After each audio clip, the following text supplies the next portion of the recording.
Hello everyone. Today I'm going to be talking about the basics of how to listen to heart sounds. Listen to heart sounds can sound crazy, and I know because people just don't know what they're listening to. So one of my physicians in my medical school said, listen, let me show you exactly how you listen to heart sounds. And ever since then, like a rock star, I think I know what I listen to. Actually, I really do know what I'm listening to, but it took some practice, and we're going to go over that. But before we start, hey, thank you for watching this video. Listen, I'm going to be giving away a free ebook on the insider secrets on how to score 260 on the USMLE. Make sure you watch this video to the end because I'm going to be giving you a link to be able to download it. Remember, you have my direct line. My email address is dradesina@ftplectures.com. My phone number is 856-258-0572. You can call me if you have any questions. I'm here to help you as long as you're part of our course. And you can email, go to our website, smashusmle.com, or email us at admin@smashusmle.com. And that's our phone number, 215-465-3339. All right? That's our direct number for the company. Just call, and Paula will be able to help. I want us to understand the basic of what the human chest looks like, right? So this might sound a little complicated. I was trying to put the heart in there with the ribs. So here we have the two clavicles. You have the manubrium and the sternal body, the xiphoid process. Okay, basic stuff, just anatomy. And you have the ribs. So if you know how to count, this is very easy, just we always make it. Now, this is rib 1, rib 2, rib 3, rib 4, rib 5, rib 6, and rib 7. All right, those are ribs, right? Those little things that keep everything inside your body intact. Now, in between each rib, there's space, and we get with a fancy name for it. We call it what? The intercostal space. Whatever, but it's fine. What can I do? So the first space between the first rib and the second rib is the first intercostal space. Can you imagine that? Rocket science. So this is the first intercostal space, second, third, fourth, fifth, sixth, and the list goes on, which I'm not going to talk about. Now, we have your nice, beautiful heart sitting there. It's just a pump, guys. I love you, I know, but the heart is just a pump. Most of it's actually in here. So, and the way we listen to heart sounds is we start here at the top, in between so before we even go there, we have four valves in our heart. Let's start with the basics, okay? 4 valves. We have the nice, beautiful tricuspid valve, the mitral valve, and we have the aortic valve, and one more valve I forgot to put in there. I might just put it in here, right here somewhere. That will be your pulmonic valve. Now, the way the valves are set up and the angle at which the heart is set up doesn't make any sense when you listen to the heart, but it sort of kind of does. When we want to listen to any pathologies involving the what? The aorta, we go up in between the second and the third intercostal space. So that's called the aortic region. And there's a fancy name for it. So this is the right side of our body, and this is the left. How easy can that be? And we call this the right, which is the right side, upper, because sternal border, RUSB, right there. Right, upper sternal border, right? Upper sternal border. But it's in between the second and the third intercostal space. So kind of right in this region. It's a region. It's like kind of little area. In order to listen to our pulmonic valves, you have to listen next right here. That's called the left upper sternal body, right? This is the left side, the upper sternal body. To listen to anything that has to do with tricuspid, you drop down a little bit, and you get the left lower sternal border of the tricuspid region.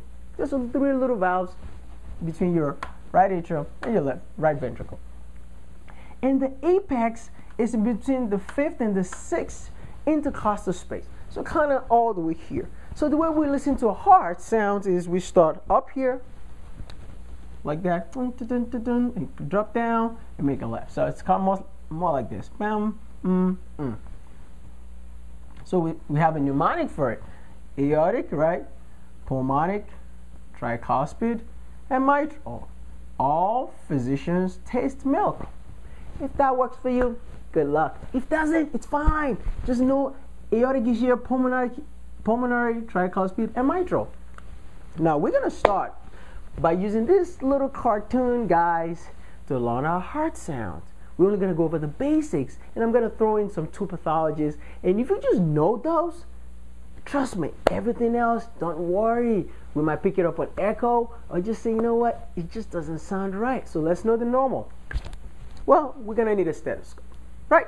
So this is not your typical stethoscope. This is actually a Littman cardiology stethoscope. It doesn't have a bell, but it does.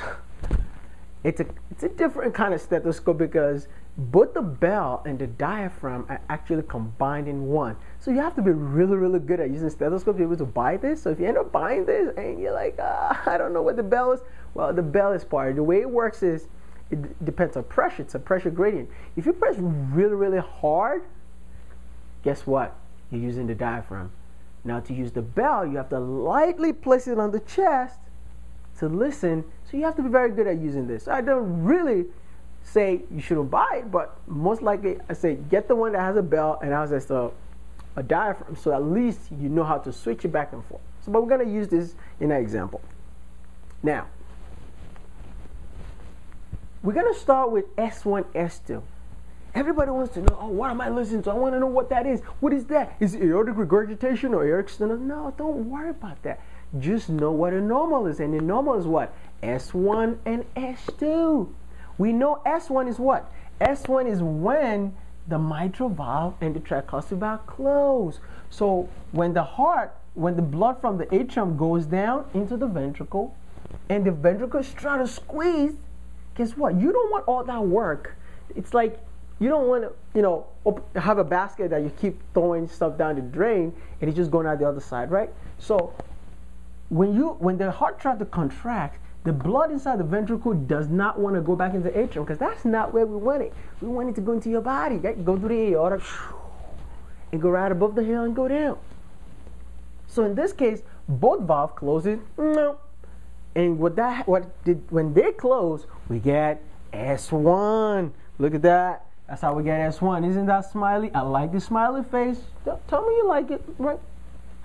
So how do we get S2? Well, now the blood is trying to get out from the heart. The heart is squeezing, doing what? Systole. It's just a fancy name they give it, but it's just contracting. When the heart contracts and now has to overcome the pressure inside the aorta, right? Bam! These valves and this valve are gonna open up. It's like open, the blood's gotta come through. When the blood goes through the aorta, right?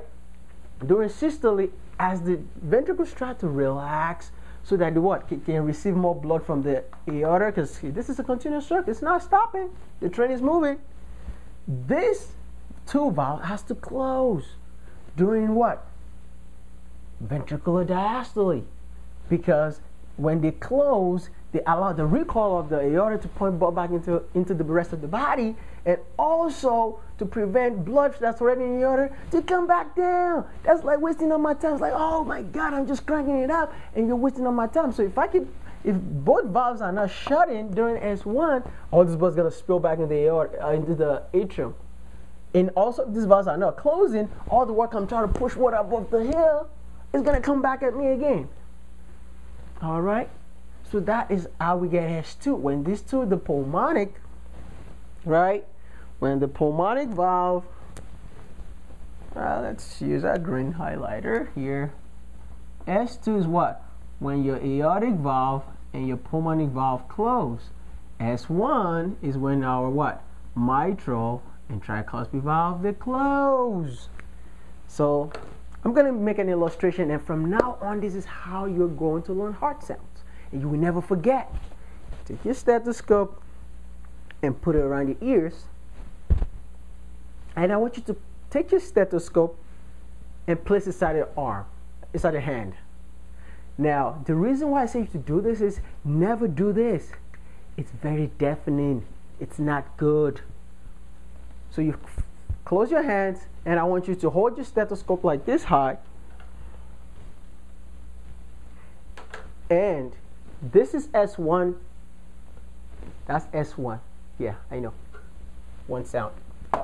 Look at that. S1. S1. S1. That's mitral and tricuspid. S2. Look at that. Now, when you have your stethoscope, you can actually hear this inside your ears. It's like a little small subtle sound. 1, 2. 1, 2. 1, 2. 1, 2. 1, 2. 1, 2. So we're going to demonstrate that on the board. 1, 2. 1, 2. 1, 2. 1, 2. Now, let's do that again. 1, 2. That's S1, S2. Wow, it sounds very complicated. No, it's very easy. Look at that. 1, 2. If you can just count 1 and 2, you'll be good. So every time you listen to somebody's heart, just listen for 1 and 2. Okay? That's all you need to start with. Now, if we go down here, now that we have learned how to listen to S1 and S2, remember? 1, 2. 1, 2. Because when I go to another pathology, now you're going to be like, what? I didn't hear that. Okay, we'll find out.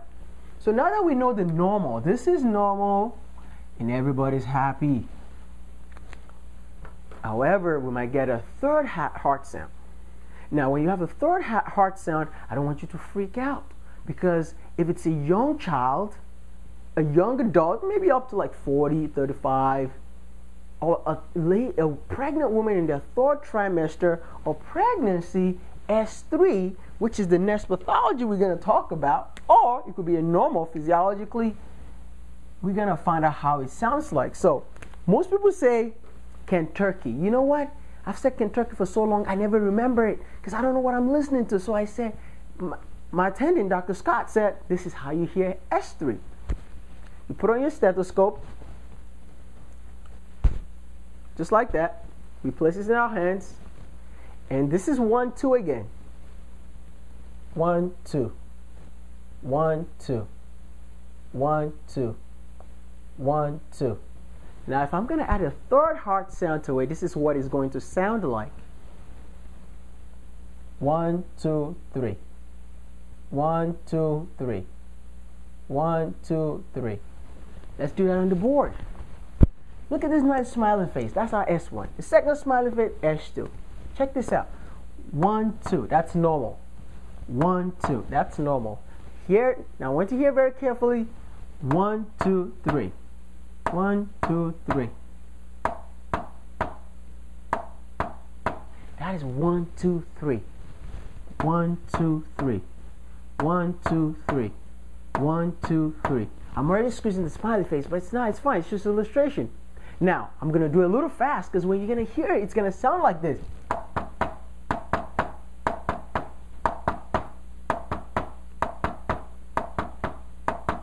Hear that?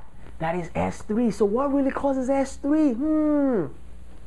Usually, it's due to when you have a heart that's dilated or non-contractile ventricle that's just big and is full with a lot of blood, and the atrium is contracting and spilling a little extra blood down into a already non-contractile ventricle. So basically, when you have a huge ventricle, let's find a nice big diagram here.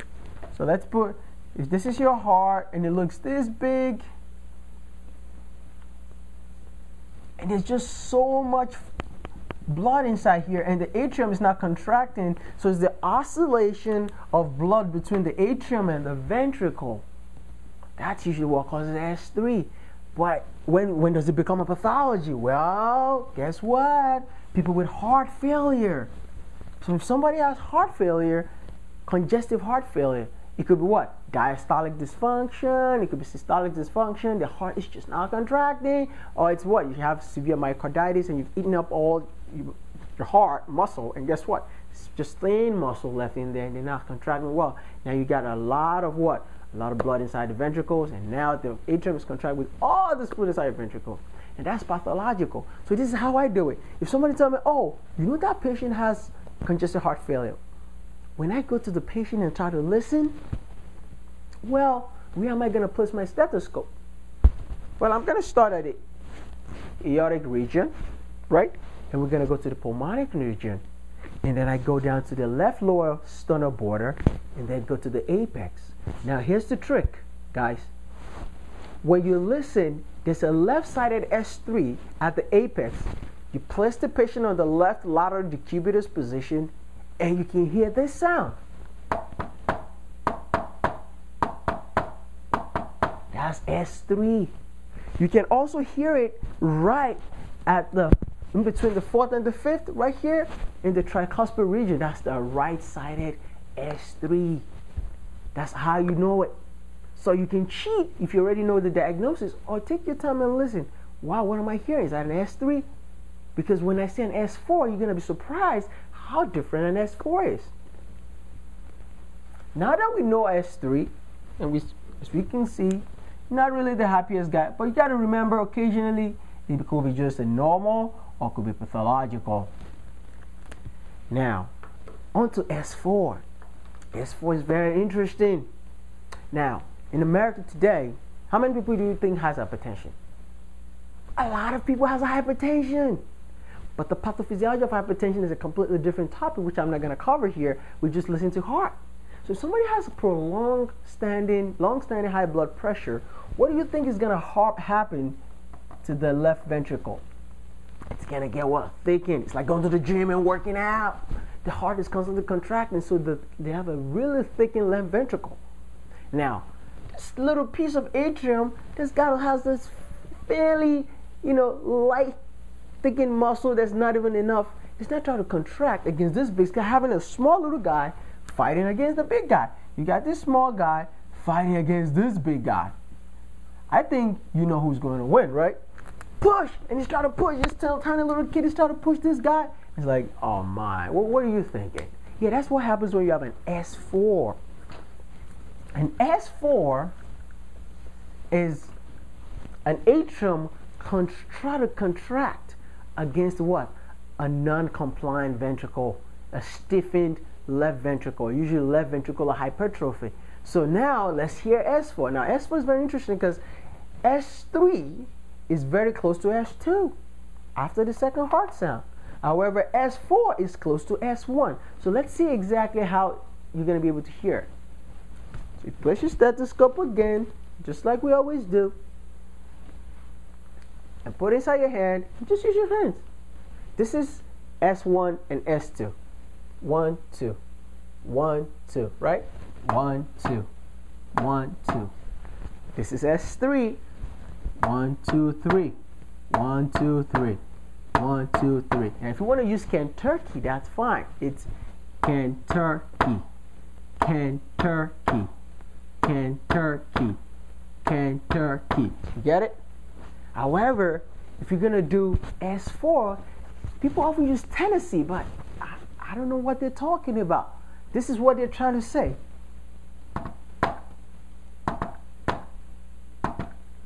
Can you hear that? Now, that's absolutely different, right? Because it sounds like this.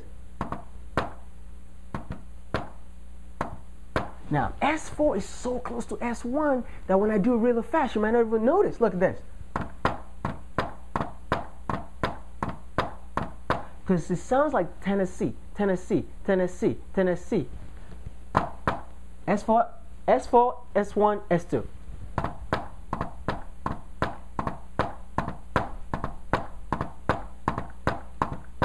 So that's how I do it. Very, very easy. So let's try S1, S2, S3 again. 1, 2, 1, 2, 1, 2, 1, 2, 1, 2, 3, 1, 2, 3, 1, 2, 3, 1, 2, 3.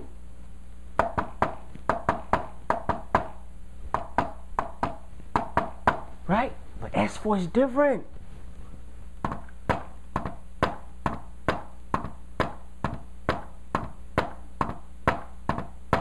That's S4, guys. So this is the basics. If you just know S1, S2, and you're able to detect S3 and S4 in patients, that's great. Because now you can build on your knowledge, and I want you to go to the website I'm going to write below as a description of this video, so you can go and learn about the more complicated aortic murmurs, aortic stenosis, pulmonary stenosis, aortic regurgitation, and tricuspid regurgitation, mitral regurgitation, mitral stenosis, all of the complicated pathologies of different heart sounds. But honestly, this is where I do it. When I see you and I sit next to you, I'm like, okay, Do you have any medical problem? I have high blood pressure. Well, when I listen to your heart, I want to listen to S1, S2, but at the back of my mind, I say, wait a minute, maybe you might have an underlying S4 because you have what? You might have a left ventricular hypertrophy. So let's draw your heart. Look how thick that muscle is. Yeah, that's what I'm talking about, right? If you have a left ventricular hypertrophy, I might be looking for an S4, and that's how I pick it up, right? But if you have heart failure, I'll be looking for what? An S3. And that's basically how you listen to heart sound.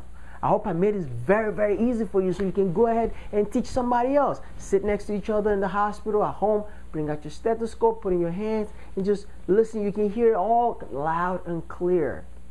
Thank you very much for watching our video today. We hope you had a good time learning how to listen to heart sounds, and now you're going to be a rock star and teach somebody else. Thank you very much. Have a great day. Bye-bye. Hey, thank you for watching this video. I hope you truly enjoyed. Listen, if you want to watch more videos like this and get a free copy of my Insider Secrets for Scoring 260 on the USMLE, this book is packed with all the secrets that the MBME doesn't want you to know. I want you to click on the link below to be able to download and get a copy. Also, don't forget to subscribe to my channel. You're awesome. Thank you for watching.